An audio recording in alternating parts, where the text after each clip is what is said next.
বান্দা যখন একটা গুনাহ করে ওই কলবের মধ্যে একটা কালো দাগ পড়ে যায়। দুইটা গুনাহ করলে কলবে দাগ পড়ে যায়। যুবক, এই কলবের দাগ অন্য কিছু দিয়ে পরিষ্কার হয় না।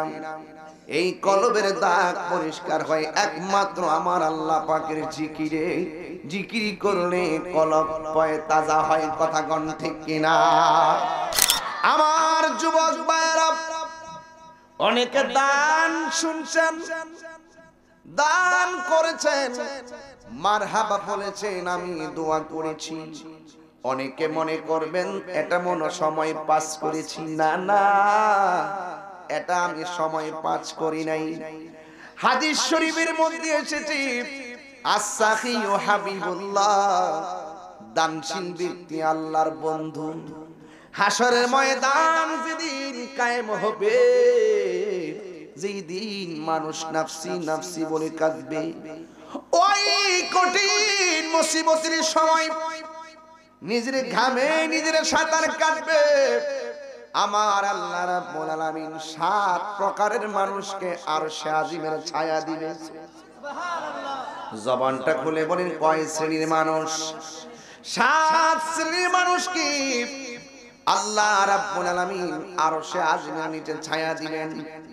এর মধ্যে 1 নম্বর হলো ন্যায় বিচারক, 2 নম্বর হলো মসজিদের প্রতি যার মনটা দরদ আর জিকিরের জন্য যার মনটা ফানা। আমরা তো অনেকেই জিকির করতে রাজি হই না।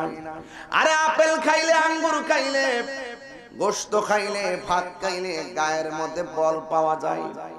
খাবার না খাইলে শরীরের মধ্যে শক্তি পাই না। কিন্তু যুবক, শরীরের চামড়া আর হাড়ের শক্তির জন্য কত কিছু খাইলাম, কিন্তু আপনারা জানবেন ভিতরের মধ্যে একটা কলব আছে। এই কলবেরও খাদ্য আছে, এই কলবেরও খাদ্য আছে, এই কলবেরও খাদ্য আছে। গিজাউল কালবি যিকরুল্লাহ, অন্তরের খাদ্য আর কলবের খাদ্য হলো আমার আল্লাহ পাকের জিকির। জুরি জুরি কি সুবহানাল্লাহ বলা যাবে না?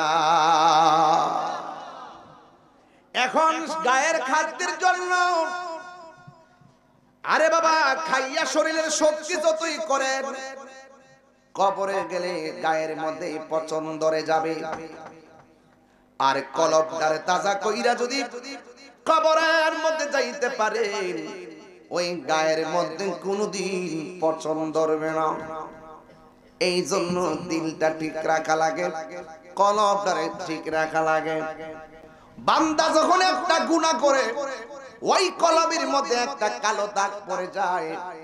দুইটা গুনাহ করলে কলবে দাগ পড়ে যায়। যুবক, এই কলবের দাগ অন্য কিছু দিয়ে পরিষ্কার হয় না। এই কলবের দাগ পরিষ্কার হয় একমাত্র আমার আল্লাহ পাকের জিকিরে।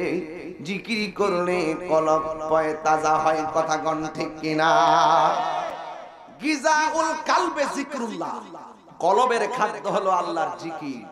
আজকে মানুষ আল্লাহর জিকির থেকে গাফেল হয়ে গেছে। আজকে কলবের সন্ধান ভুলে গেছে, রূহের সন্ধান ভুলে গেছে। কথা বলেন ঠিক কিনা? এই জন্য আমার যুবক ভাইরা অনুরোধ করে বলি, আল্লাহ রাব্বুল আলামিন কোরআনে বলে দিয়েছেন, ফাযকুরুনি আযকুরুকুম ওয়াশকুরুনি ওয়ালা তাকফুরুন।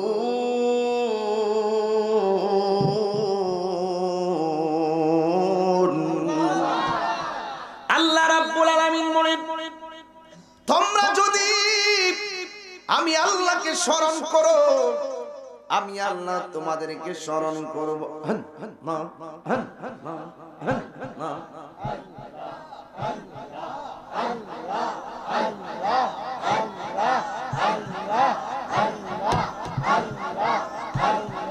দমের উপর বাড়ি ঘর, দমসা দিলে সবই পর, দমে দমে তালাশ করো কে আছে আপন। মাশাআল্লাহ, আসিলে তুফান ছিটে যাবে গুরের বান আসিলে তুফান ছিটে বাংলা গুরের বান মন পাকে উইরা যাইব নিগুম জঙ্গলাই দমে দমে আল্লাহ কেবা তোমার রাফন ভাই সঙ্গের সাথী কেহ নাই পরকালে যাইবার বেলা কাউরে পাইবা না মাশাআল্লাহ এই তাহিরির পাগল মন পাইতে নবীর দর্শন এই তাহিরির পাগল মন পাইতে নবীর দর্শন দয়ালের দয়রা তোমার দিদার মিলাও না দমে দমে আল্লাহ আল্লাহ আল্লাহ আল্লাহ যুবকরা